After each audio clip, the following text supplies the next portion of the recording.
In the name of Allah, the most gracious, the most merciful, my respected teachers, honorable chief guests, and their students, today we are gathered here to celebrate a very special day, the Independence Day.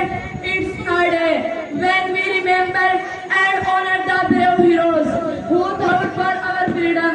On 15 August 1947, India became free from British rule. This day marks the end of a long battle for independence. Our freedom fighters like Mahatma Gandhi, Jawaharlal Nehru, Maulana Abul Kalam Azad, Ashfaq Ullah Khan, Sardar Patel, and many others worked tirelessly and made great sacrifice to make this dream a reality. Independence Day is a time to remember their bravery and dedication. It's also a time to think about what freedom means to us. Freedom gives us to learn and value our values the way we choose.